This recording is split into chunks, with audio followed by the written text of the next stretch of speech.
복잡한 이슈를 정면으로 바라보고 해결책을 모색하는 시간 정면 응시입니다. 오늘은 김철원 기자와 함께합니다. 김 기자, 네. 오늘은 어떤 이야기입니까? 네, 그 비 피해와 관련된 이야기를 해보고자 합니다. 네. 지난주에 광주 전남 지역에 참 많은 비가 내렸죠. 네. 피해도 많이 발생했습니다. 1년 전에도 마찬가지였는데요. 네. 1년 전에 우리 지역에 비가 많이 와서 인명 피해와 재산 피해가 크게 났습니다. 네. 당시 상황을 되돌아보고 현재는 어떻게 그 복구가 진행되고 있는지, 네. 이 배상이나 보상 문제는 어떻게 처리되고 있는지를 살펴봤습니다. 네. 올해는 장마가 늦게 시작했는데 시작하자마자 피해가 커요. 네, 지난 월요일부터 비가 참 많이 왔습니다. 네. 광주와 전남 지역에서도 특히 이제 남해안 지역에 비 피해가 집중이 됐죠. 네. 산사태가 일어나고 급류에 휩쓸려서 주민 3분이 돌아가셨고 주택과 농경지 침수가 크게 발생했습니다. 네. 특히 이제 남해안 지역에 비가 많이 오다 보니까 그 양식 어민들 이쪽 지역 피해가 컸는데요. 네. 현재도 이제 집계가 계속되고 있어서 시간이 지날수록 피해 규모는 더 커질 것 같습니다. 네. 작년을 봐보죠. 작년에는 장마가 아주 길었고 특히 섬진강 유역, 섬진강 주변 주민들의 피해가 아주 컸습니다. 네, 그렇습니다. 지난해 8월 7일부터 9일 네. 이 사흘 동안이었습니다. 네. 이때 하루 500mm가 넘는 기록적인 폭우가 광주와 전남 지역을 강타했는데요. 네. 광주와 전남 지역이 모두 다 이제 그 물난리 피해를 입었지만 그 중에서도 특히 그 섬진강이 흐르는 섬진강 일대의 지역 주민들이 아주 큰 피해를 입었습니다. 물난리가 났던 당시 상황을 한번 되돌아보고요. 현재는 어떤 상황인지 준비된 화면을 먼저 보시겠습니다. 네.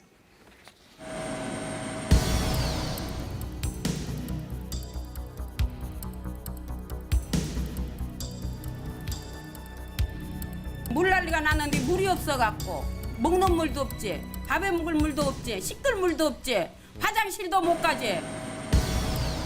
하늘에서 떨어진 물폭탄은 주민들의 삶을 하루아침에 앗아가 버렸습니다. 기록적인 폭우로 섬진강과 영산강이 범람하면서 광주 전남 곳곳이 물에 잠겼고 삶의 터전이 사라졌습니다. 다 하나부터 열까지 이제 건질 건 하나도 없어요. 건질 건 하나도 없고 이제 다시 이제 뭐 먹고 사는 게 이거기 때문에 뭐 다른 업이 있는 것도 아니고. 공식적인 피해액만 광주는 1,555억 원, 전남은 4,096억 원에 달했습니다. 전남 지역에서도 피해액이 1,903억 원으로 가장 컸던 구례 지역. 북이 무너져서 구례 읍내를 물바다로 만들었던 서시천을 가보았습니다. 하천 제방은 응급 복구가 끝나 있었고 흐르는 물도 잔잔해 이곳이 과연 작년에 물난리가 났던 곳인가 싶을 정도입니다. 그러나 주민들은 여전히 악몽에 시달리고 있었습니다. 우리 소도 한 마리가 새끼를 낳았어요. 근데 차고 뭐고 다 놔둬보고 그 새끼 살리려고 그래서 막 새끼 애미는 놔둬보고 새끼 그 막 금방 나온 걸 뻗은거 저 뚝으로 올라왔어요. 뚝 섬진강 뚝으로 하고 차에다 놔두고 아마 100마리 가까이는 죽었어요. 100마리 가까이는. 응. 등록도 안 되고 소들도 많이 죽고 그렇죠. 밤중에 산사태가 일어나 민가를 덮쳐 주민 5명이 숨진 곡성의 사고 현장입니다. 산 정상 쪽 도로 공사를 하면서 안전 대비를 충분히 하지 않은 탓에 산사태가 일어난 것으로 경찰 수사 결과 결론이 났습니다. 지난달 말 찾아간 사고 현장은 복구 작업이 한창이었습니다. 그런데 인명피해를 일으킨 바로 그 현장의 흙더미는 여전히 방치돼 있었습니다. 장마가 시작돼 언제 큰 비가 다시 내릴지 모르는 상황에서 주민은 불안하기만 합니다. 그 돌아가신 분들이 그 우리 조카 내외가 죽었거든요. 그래갖고 이제 굉장히 비가 장마진다 보니까는 마음적으로 좀 그래요. 예. 지난 3월 공사가 시작된 곡성 산사태 복구공사 현장은 오는 9월 공사가 마무리될 예정인데 여기에는 20억 원의 예산이 투입됐습니다. 복구공사는 9월이 돼야 끝날 예정인데 산 정상에서부터 보강 공사를 해오느라 또 중간에 설계 변경이 돼서 늦어졌다는 게 해명입니다.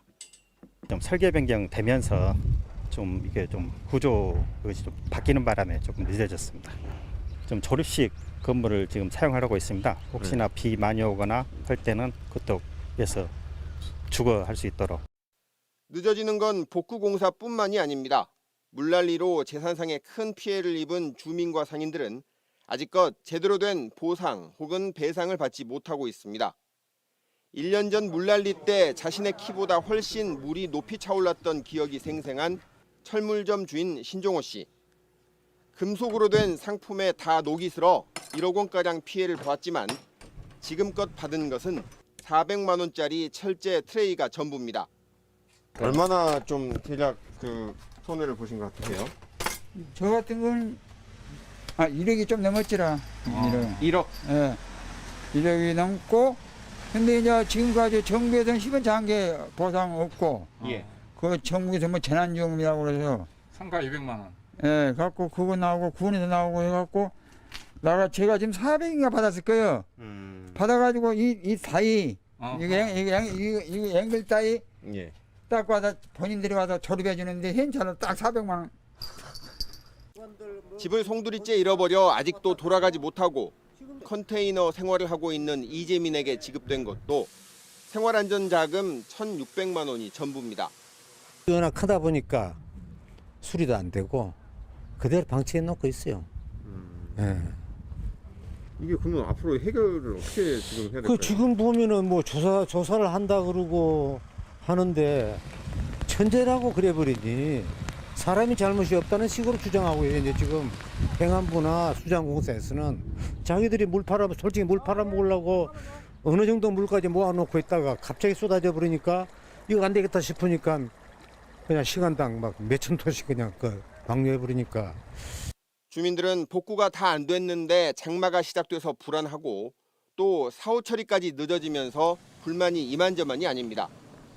지난해 물난리가 났을 때 대통령과 국무총리를 비롯한 여야 정치인들이 하루가 멀다 하고 찾아와 위로하고 철저한 진상조사와 피해 배상 혹은 보상을 약속했지만 1년이 지나도록 나아진 게 하나도 없다는 겁니다. 이로 우리 그 문재인 대통령부터 시작해서 국무총리, 정부 주요 관리자들은 다 이 자리에 와가지고 주민들한테 원인 규명을 하겠다. 최대한의 빠른 원인 규명을 통해서 재산상의 손실이 있다면 손실을 보상해 주겠다. 그리고 섬진강 하류권에 있는 특히 우리 구례 주민을 위해서 항구적인 대책도 마련해 주겠다. 이렇게 지금 끊임없이 이야기를 하셨고 이런 약속을 하고 가셨습니다. 수해 원인이 발표 안 되기 때문에 배상이라든가 원인에 따른 항구적인 조치라든가 이런 부분이 다 지금 다 안 되고 있는 상황입니다. 그래서 그 상태에서 조치만을 기다리고 있고 그 약속해 주신 그런 부분들을 기다리고 있는 그런 좀 답답한 실정이죠. 1년이 다 돼가는데 복구도 안 끝났고 피해 배상이나 보상도 제대로 이루어지지 않고 있다는 거군요. 왜 이렇게 늦어진 겁니까? 네, 그 한마디로 원인 규명이 아직도 안 됐기 때문입니다. 네. 그 피해 복구는 무너진 시설에 대한 복구와 그리고 금전적 손해에 대한 보상 네. 혹은 배상 크게 이렇게 두 가지 형태로 진행된다고 보시면 되는데요. 네. 이게 둘 다 늦어지고 있는 건 수해 원인에 대한 정확한 원인 규명이 안 됐기 때문이라고 말할 수 있겠습니다. 네. 뭐 원인 규명에도 시간이 충분하지 않았나 싶은데 왜 이렇게 어렵습니까? 이게 1년이 지났는데도 아직까지도 원인을 밝혀내지 못했냐 뭐 이런 얘기를 하실 수가 있겠는데요. 네. 그만큼 그 원인에 대한 공방이 뜨겁다라고 이해를 하시면 될 것 같습니다. 네.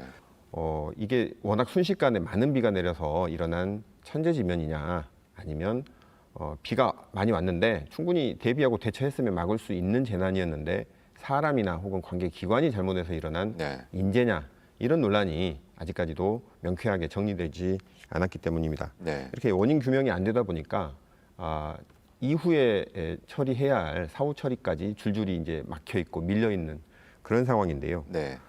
이 논란 또 준비된 화면 보고 이야기를 해보시죠. 네.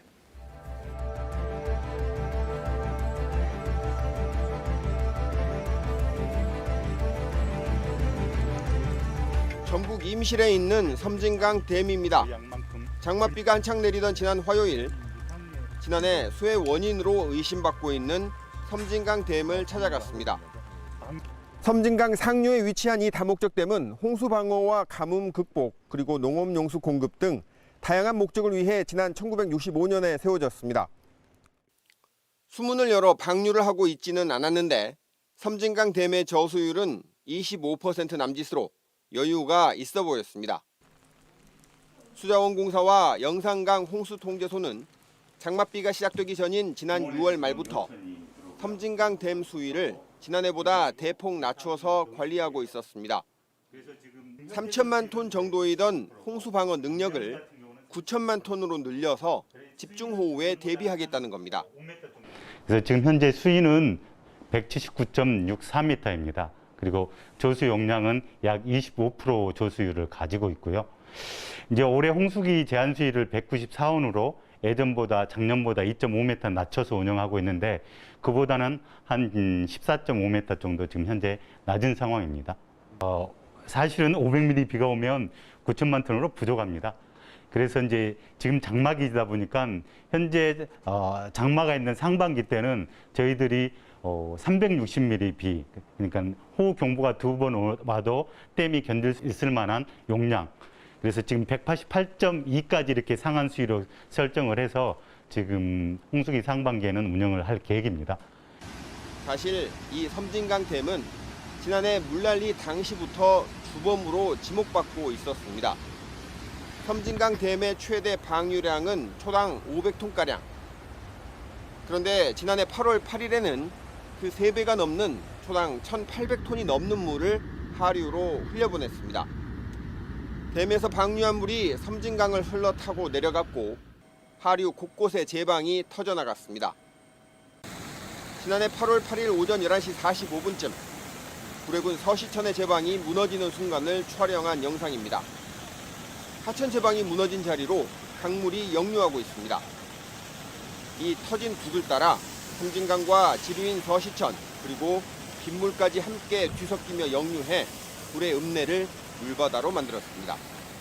차비 시작해가지고 9시 돼서 이제 그때 완전 이제 사람이 손 쓸 수 없는 상황이 왔어요. 이거 터져가지고 밀고 들어오는데 여기 자기 몸만 빠져나오게 된 거고 몸만. 이렇게 섬진강 본류와 지류 여기저기에서 하천 둑이 무너졌고 그 결과 구례와 곡성, 경남 하동, 전북 임실 등 곳곳에서 물난리가 났습니다. 집중호우가 내린 광주와 전남 곳곳에서 피해가 발생했지만 유독 섬진강 일대에서 특히 피해가 집중됐던 이유에 대해 지역 주민들은 섬진강 댐에서 이루어진 엄청난 양의 순간 방류를 주요 원인으로 꼽고 있습니다. 하지만 섬진강 댐을 관리하는 수자원공사는 워낙 많은 비가 순식간에 내린 것이 물난리의 주된 이유라는 입장이었습니다. 저희가 그 홍수 피해 최소화를 위해서 저희가 최선을 다했지만 기록적인 그 극한 강우가 내렸다는 것을 이해해 주시고요. 앞으로 더 있을지 모를 강우 상황에 대비해서 수해 극복에 최선을 다하겠습니다. 최선을 다했지만 천재지변으로 어쩔 수 없었다는 수자원공사. 그러나 지난해 집중호우가 시작되기 한 달 전 장마가 시작됐을 때부터 수자원공사가 어떠한 이유에서인지 섬진강 댐 수위를 꾸준히 끌어올려왔던 사실이 지난해 광주 MBC 취재 결과 드러났습니다. 지난해 섬진강 댐 수위는 7월 초 184m를 기록하고 있었는데 두 차례 비에도 물을 방류하지 않고 가둬놓은 결과 지난 7월 29일 홍수 수위를 불과 2m 남겨놓은 195m까지 물이 차올랐습니다. 그로부터 열흘 뒤인 8월 7일부터 많은 비가 내려 섬진강 댐의 홍수위인 197m에 이르게 되자 수자원공사는 초당 1,800톤 방류라는 극단적 선택을 하기에 이릅니다. 강물을 터버려가지고 갑자기 거기 그냥 차버린 거예요. 불어나버린 거예요. 이게 강 두 개예요. 네. 두 개에서 펌물을 넣고 많이 보내버리니까 구례가 넣고 난리가 나쁜 거죠. 이렇듯 논란이 첨예하게 맞서자 환경부는 한국수자원학회와 한국건설기술연구원 등의 수해 피해 원인을 규명하는 용역을 맡겼습니다.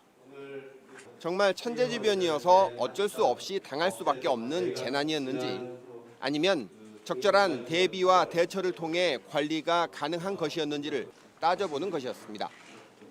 올해 4월 나온다던 수해 원인 중간 용역 결과가 지난 7월 2일 발표됐습니다.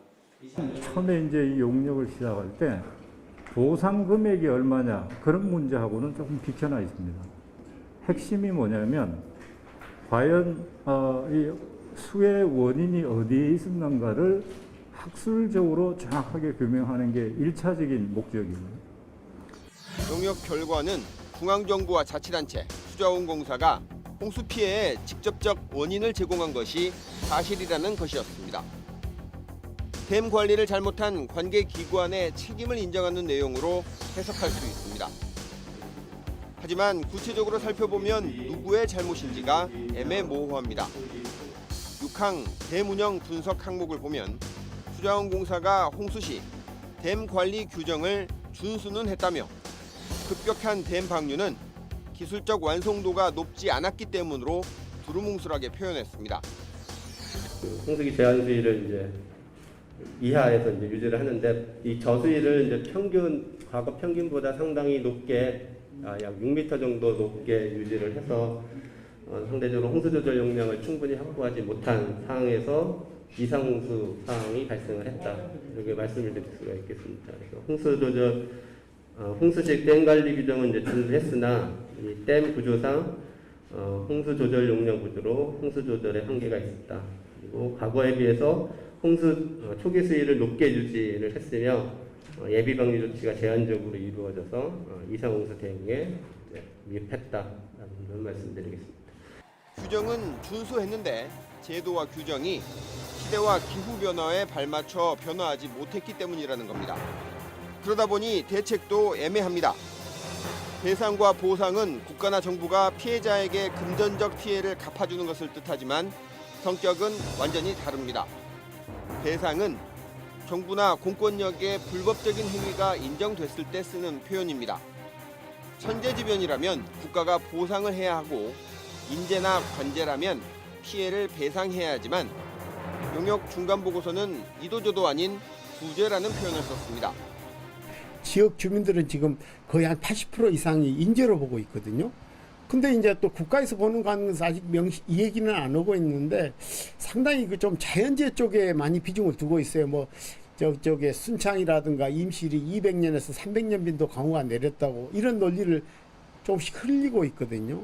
그렇다는 얘기는 자연재해라는 논리로 접근하려는 이유가 있어요. 그러니까 이제 지금 인재로 가면은 배상해야 되는데 자연재해로 가면 보상으로 가거든요. 그러니까 구제라는 얘기는 지네들은 은연중에 이제 그 저기를 본 거죠. 보상을 보는 거죠. 자연재해를.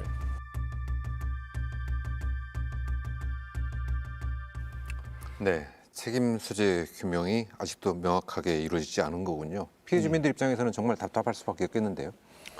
네, 앞서 보셨다시피 그 원인 조사 중간 보고서에서는 인재와 천재 두 가지 가능성을 모두 거론했습니다. 하지만 무엇이 더 근본적인 원인인가에 대해서는 결론을 내리지 않고 명확히 밝히지 않았는데요. 그래서 주민대책위원회는 이런 내용들이 최종 용역 보고서에 들어가야 한다고 요구를 하고 있습니다. 작년 수해가 천재가 아니라 관제 혹은 인재다. 그리고 여러 가지 요인이 복합적, 입체적으로 작용한 것이 아니라 주요 원인이 근본적인 원인이 무엇인지에 대해서 명확하게 적시를 해야 된다. 그리고 또 앞서 보셨지만 구제가 아니라 배상. 그리고 책임 있는 주체가 피해에 대해서 100% 배상해야 된다. 이런 의견이 이 최종 용역 보고서에 들어가야 한다. 이렇게 요구를 하고 있습니다. 네. 뭐 중간 보고서는 7월 2일에 나왔다고 했고 최종 보고서는 언제쯤 나옵니까? 약 2주일 뒤라고 얘기를 하고 있습니다. 그렇게 따지면 이번 주 목요일이나 금요일쯤 최종 용역 결과 보고서가 나올 예정인데요. 주민들과 관계기관이 그 예민할 수밖에 없는 게 이 최종 용역 결과가 향후 배상이나 보상의 기준이 되고 또 혹시 앞으로 있을지 모를 그 소송에 대해서도 소송에 있어서도 기준이 되기 때문에 촉각을 곤두세우고 있습니다. 이 최종 결과에 담길 단어 하나하나에 주민들과 관계기관이 이 관심을 촉각을 곤두세우고 있는 그런 실정입니다. 네, 지금까지 김철웅 기자였습니다. 수고했습니다. 재난에 대비하는데 과유불급이란 없습니다. 오히려 지나친 게 낫다고 하더라도 올여름을 안전하게 보낼 수 있도록 방재당국의 각별한 노력을 당부드립니다.